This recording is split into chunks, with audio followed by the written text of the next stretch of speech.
It's incredible. I've never seen anything like this in my life. Hello বন্ধুরা, Jack বেগান্স একজন American paranormal investigator. তিনি বিভিন্ন paranormal entity, জিন ইত্যাদি নিয়ে রিসার্চ করে থাকেন। জ্যাক একটা প্রোগ্রামও হোস্ট করেন যার নাম গোস্ট অ্যাডভেঞ্চার্স। কিন্তু জ্যাক আরও একটা কারণেও খুবই জনপ্রিয়। 2 এপ্রিল 2016-তে জ্যাক সবাইকে বলে তিনি একটি মিউজিয়াম বানাবেন, যেখানে তিনি পুরো বিশ্ব থেকে নানান ভৌতিক ও অভিশপ্ত জিনিসপত্র সংগ্রহ করে এই মিউজিয়ামে রাখবেন। তিনি 1.5 বছরের মধ্যে পুরো বিশ্ব থেকে নানান ভয়াবহ জিনিসপত্র কালেক্ট করতে শুরু করেন। এই সব জিনিসপত্রগুলি কি ছিল আর আজকের সময়ে তার মিউজিয়ামে কি রয়েছে সেটা আমি আজকে আপনাদের বলবো। তো দেরি না করে চলুন ভিডিওটি শুরু করা যাক।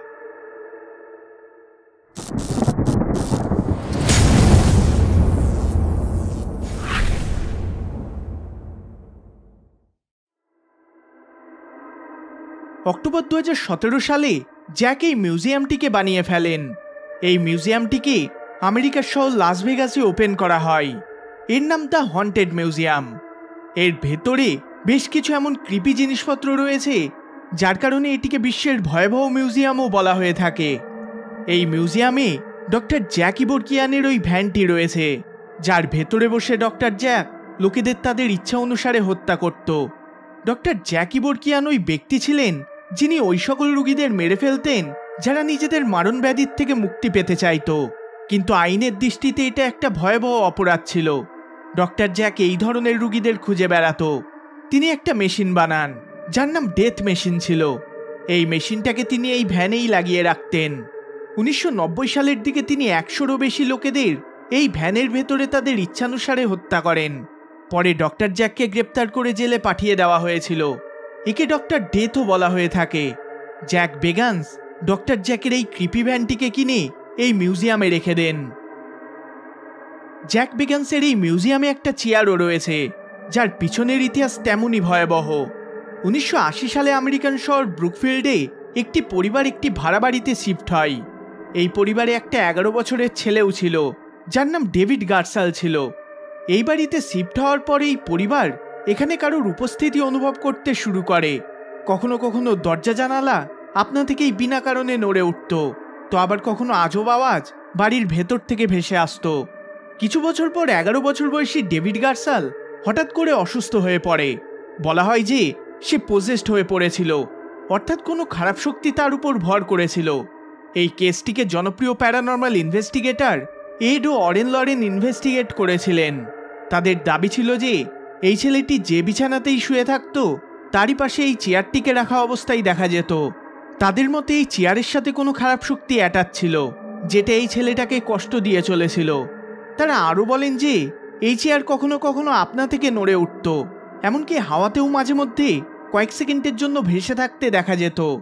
এই কেস আর এই চেয়ারটি বেশ জনপ্রিয় হয়ে ওঠে, যেটাকে ডেভিলস রকিং চেয়ারও বলা হয়ে থাকে। এই চেয়ারটাও এই মিউজিয়ামে রাখা রয়েছে।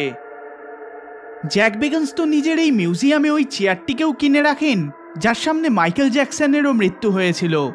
এই চেয়ারে বসে মাইকেল জ্যাকসনের ডাক্তার ডক্টর মোরে তাকে প্রোপোফল নামক একটি ড্রাগের ইঞ্জেকশন দিত, যেটা বেআইনি ছিল, যার ফলে মাইকেল জ্যাকসনের মৃত্যু হয়েছিল।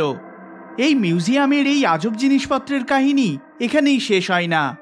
এই মিউজিয়ামে এমন একটা বক্সও রয়েছে যেটাকে বিশ্বের সবচেয়ে অভিশপ্ত বক্স বলা হয়ে থাকে। এর নাম হলো তার ডিবিক বক্স। এই বক্সের মালিকের বক্তব্য ছিল যে এই বক্সের ভেতরে কোনো ডিমানের বসবাস রয়েছে, আর যে কেউই এই বক্সকে টাচ করে ফেলে তখন তার সাথে খারাপ কিছু না কিছু ঘটেই। এই বক্স পুরো বিশ্বে জনপ্রিয় হয়ে যায়। এর উপর বহু সিনেমাও তৈরি হয়ে গিয়েছে। একটা ইন্টারেস্টিং ঘটনা হলো এই মিউজিয়ামে উপস্থিত এই বক্সটিকে জনপ্রিয় মিউজিশিয়ান পোস্ট মিলন টাচ করে ফেলেছিল, যার ফলে এর প্রাইভেট জেট ধ্বংস হতে হতে বাঁচে। তিনি একটি অ্যাক্সিডেন্টে ভালো মতো আঘাত পান এবং তার বাড়িতে চুরিও হয়ে যায়। আরও একবার এই ডিবিক বক্স জনসম্মুখে চর্চার বিষয় হয়ে ওঠে যে কেউই একে টাচ করে তার সাথেই খারাপ কিছু না কিছু ঘটবেই। বন্ধুরা, জ্যাক বেগান্সের সিরিয়াল কিলারদের বিষয়ে জানারও আজব একটা শখ রয়েছে। যেমন তার এই মিউজিয়ামে জন ওয়েন গেসির পেন্টিংও রয়েছে। এই লোকটি 33 জনকে হত্যা করেছিল।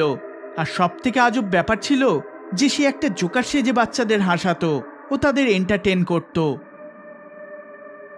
বন্ধুরা, জ্যাক বিগান্সের এই মিউজিয়ামে ক্রিপি ডলসের একটা বড়সড় কালেকশন রয়েছে, যার ভেতরে পিগি দ্য ডলসও রয়েছে। এই পুতুলটির বিষয়ে বলা হয় যে এই পুতুলটির ভেতরে কোনো ডিমন বা শয়তান রয়েছে। লোকেরা দাবি করে যে এই পুতুলটিকে সামনে থেকে দেখলে বা এর ভিডিও দেখলে তাদের বুকের ব্যথা শুরু হয়ে যায় বা তাদের মাথা ঘুরতে শুরু করে। এই মিউজিয়ামে টাইটানিকের ক্যাপ্টেন এডওয়ার্ড জে স্মিথের আয়নাও রয়েছে, যার ব্যাপারে বলা হয় যে এর ভেতরে ক্যাপ্টেন এডওয়ার্ডের রিফ্লেকশন ফুটে ওঠে। এবার এটা সত্যতা কতটুকু সেটা আমার জানা নেই, কিন্তু এই মিউজিয়ামে পুরো বিশ্বের থেকে নানান আজব ক্রিপি জিনিসপত্র কালেক্ট করে রাখা হয়েছে। এই মিউজিয়ামকে লক্ষ লক্ষ লোক ভিজিট করে চলেছে।